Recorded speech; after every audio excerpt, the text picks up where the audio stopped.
Muito bom dia para você que está aqui conosco nessa hora da manhã, 6h30, para a gente tratar de doutrina espírita aqui no canal Paz e Bem. Muito boa tarde, muito boa noite, boa madrugada, ou qualquer momento em que você, que de repente não pôde nos assistir no momento da estreia desse programa, para que a gente possa tratar de mais um tema envolvendo a doutrina espírita. E neste caso, estamos lidando com o laboratório de Allan Kardec. Esse laboratório, que é a Revista Espírita. E por que a gente chama de laboratório? Muitas das mensagens que estão ali não são mensagens que estão em outros lugares, estão apenas nesses ambientes e que Kardec procurou trazer para suas próprias reflexões e para dividir determinadas ideias que tinham para conosco. E por isso, nós chamamos esse momento de laboratório. E hoje a gente tem um texto da Revista Espírita de abril de 1860, chamado de A Imortabilidade.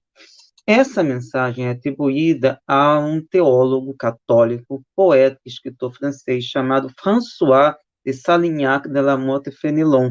Muita gente, perdão pelo francês terrível, que muitas vezes eu carrego, que afinal não sou formado em francês, nunca fiz curso. Até tentei, mas arranho, né? Na verdade, até hoje é um problema para mim.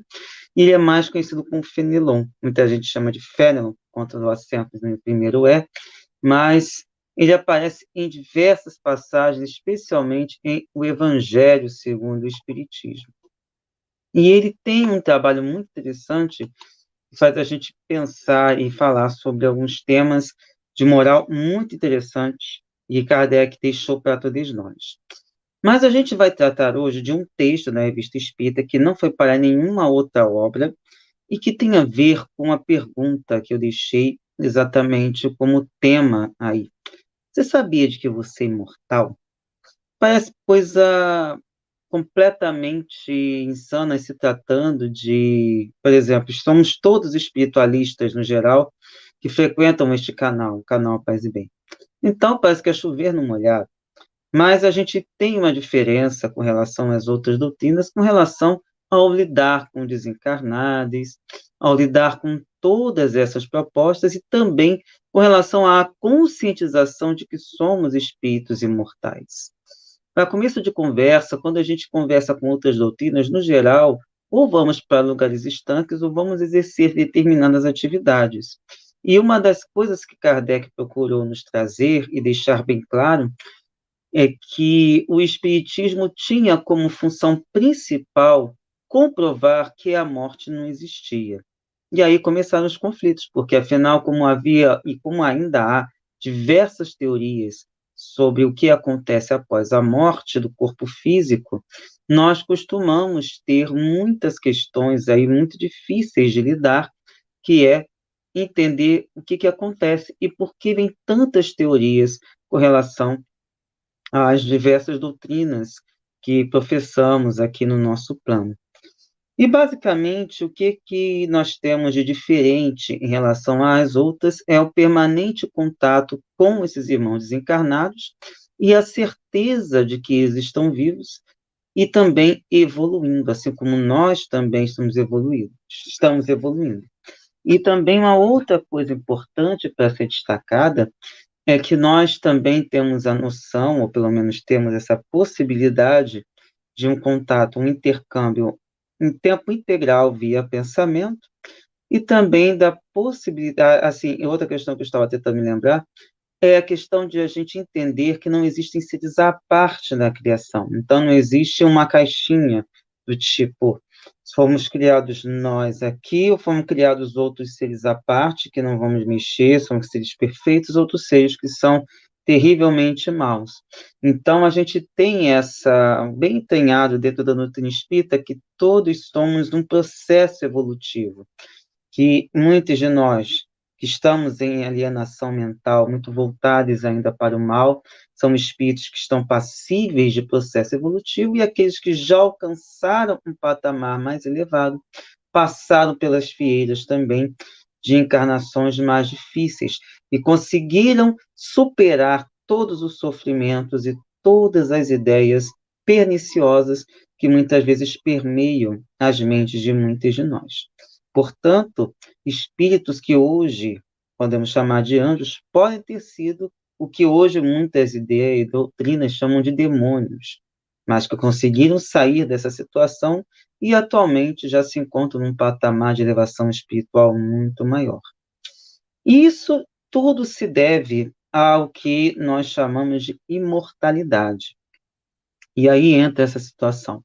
Como é que pode, muitas vezes, a gente lidar com essa imortalidade se eu não vejo, se eu não sinto, não percebo nada nem ninguém, e muito menos me lembro do que aconteceu em outras encarnações?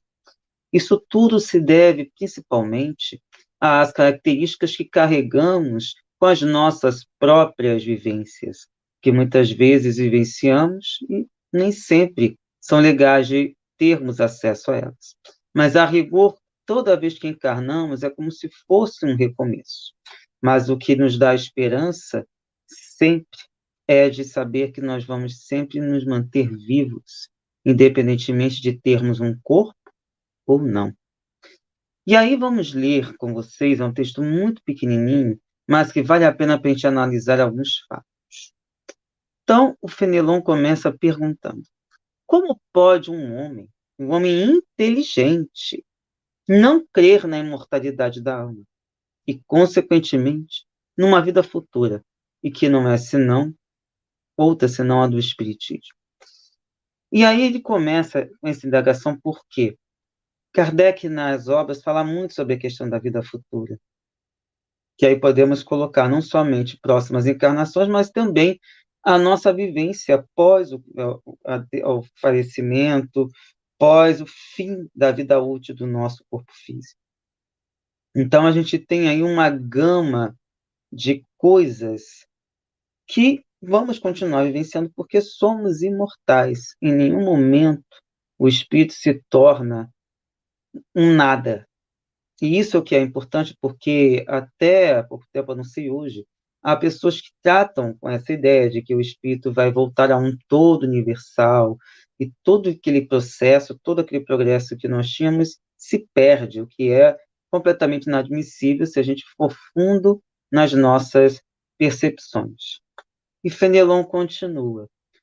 E que deveriam tornar-se esse amor imenso que a mãe vota ao filho, esses cuidados com que o cerca em tenra idade, essa solicitude esclarecida que o pai dedica à educação de um ser bem-amado?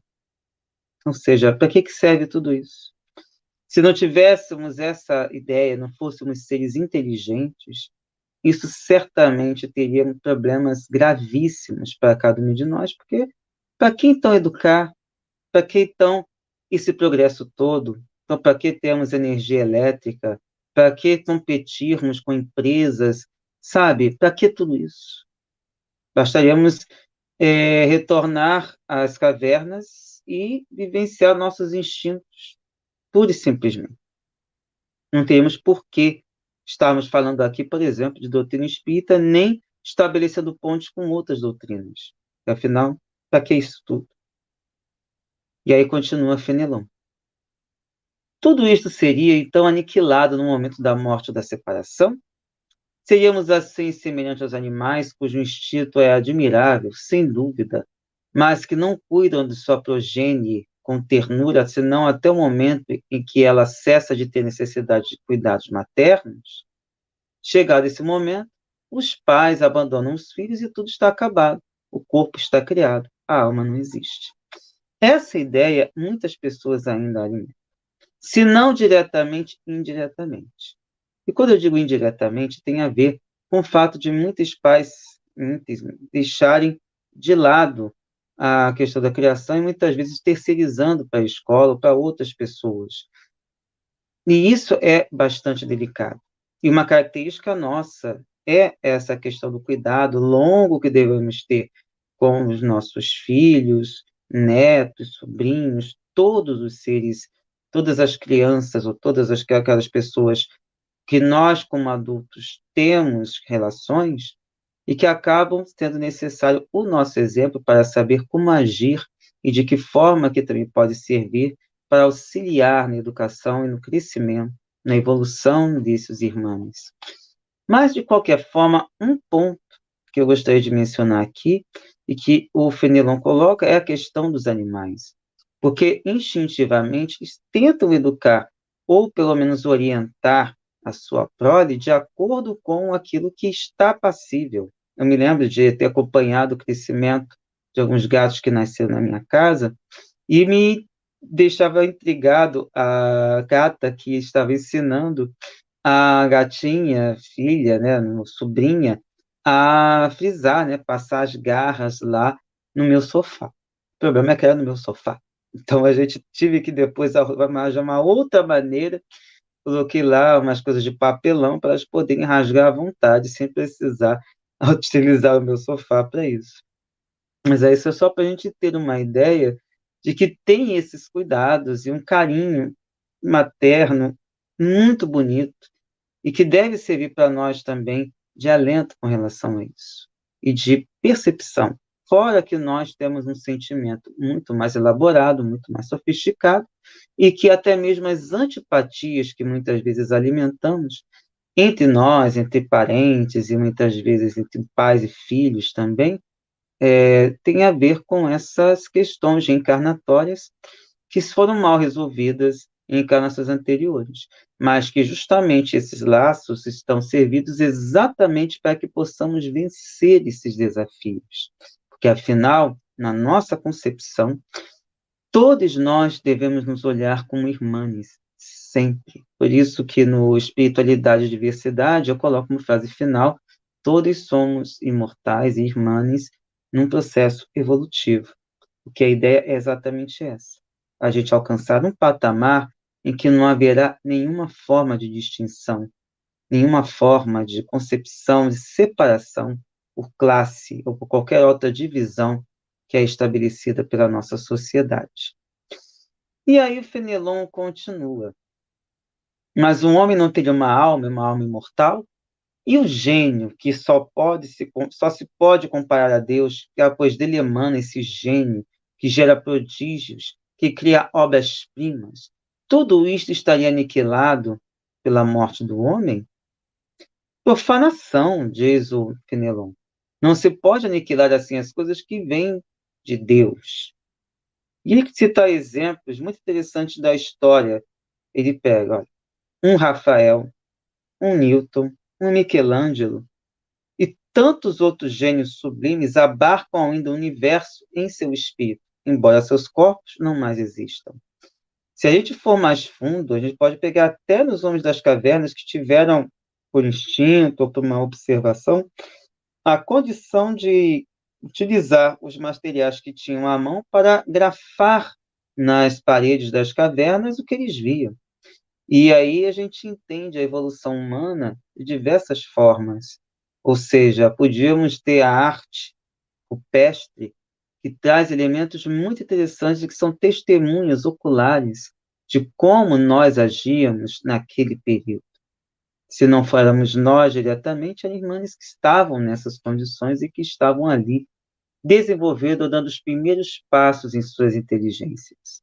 E é claro que hoje nós temos, além da questão intelectual, temos a questão moral para as nossas análises também. E que, por isso, entra essa questão também da concepção, que deve entrar sempre em nossos métodos, especialmente para quem é espírita, da ideia da imortalidade da alma e de que forma que ela pode ser encarada à luz da razão, hoje, sempre, em todo momento, em todo lugar. E aí, continua Fenelon. Não vos enganeis.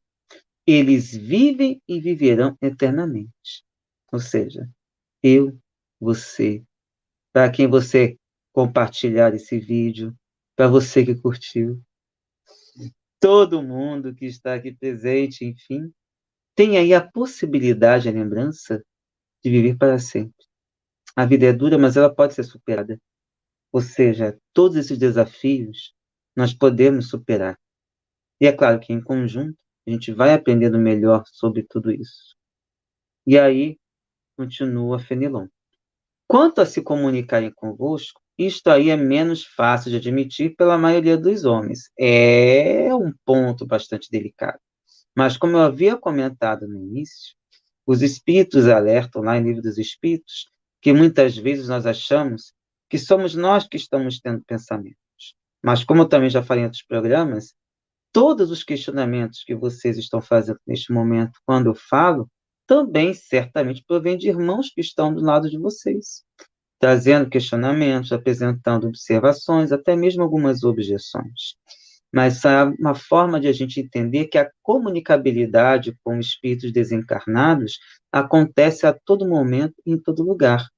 Cabe a nós, portanto, ter o cuidado de perceber que tipo de ideias nos assaltam no momento em que nós estamos escutando essas palavras e especialmente nos momentos em que vamos agir. E Fenelon encerra com a seguinte frase: só pelo estudo e pela observação eles podem adquirir a certeza de que isso é possível. Nesse ponto, a doutrina espírita traz esses instrumentos para que possamos entender de que forma que ocorrem essas comunicações.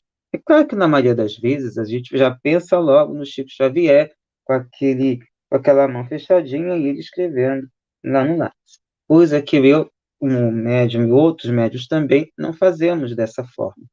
Como existem outras formas de comunicação que os espíritos apresentam e que Kardec destrincha muito bem no livro dos médiuns, que já estudamos aqui no Caminhos do Espiritismo. Basta você seguir a playlist ou entrar no nosso canal do Sejus, em que lá tem bem separados todos esses temas distintamente. E aí fica essa situação para a nossa percepção. Fica para nós sempre a ideia de que a gente precisa levar em conta que somos todos imortais, todos irmãos, e nós precisamos ter isso em mente para lembrar que todo ódio, todo rancor, toda mágoa, tudo aquilo que nós guardamos e que procuramos utilizar como uma forma de ponto de honra, de nada vale. Nós procuramos nos agarrar à matéria o tempo todo, quando nós temos e devemos lutar para nos desvencilharmos desse materialismo. É o nosso papel como espíritos encarnados perceber o quanto é vão colocar a matéria acima de tudo e acima de todos. E aí fica essa questão para a gente poder trabalhar. Como a gente pode viver as nossas encarnações, as nossas jornadas terrenas, sabendo de que somos imortais? Como nós devemos deixar as nossas lembranças, porque estamos aqui nesta encarnação, amanhã podemos estar em outra, em condições completamente diferentes das nossas atuais. E de que forma nós gostaríamos de ser lembrados? De que forma nós conseguiríamos desencarnar? Que afinal, o corpo fica, mas a alma continua, ela permanece, ela é eterna. Nós somos seres imortais e também somos irmãos.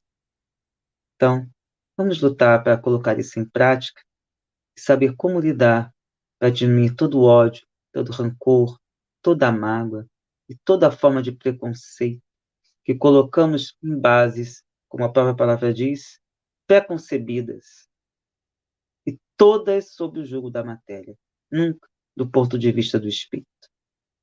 Por isso, gostaríamos de terminar lembrando que nós somos o canal Paz e Bem, e este canal é um canal que vive basicamente também com auxílio da colaboração de vocês por meio da assinatura solidária. E que na nossa representação aqui no Caminho do Espiritismo, nós somos o Sejus, Coletivo de Estudos, Espiritismo e Justiça Social. Há pouco tempo teve já o vídeo da Carla Pavão, fazendo diálogos com outras formas de espiritualidade. E às terças-feiras, nós temos, além da espiritualidade mais diversidade, nós temos também, no canal do Sejus, uma live que trata dos livros que nós estudamos. Atualmente estamos estudando o livro Espiritismo, Sociedade e Política, organizado por Dora Encontre e Sérgio Maurício Pinto.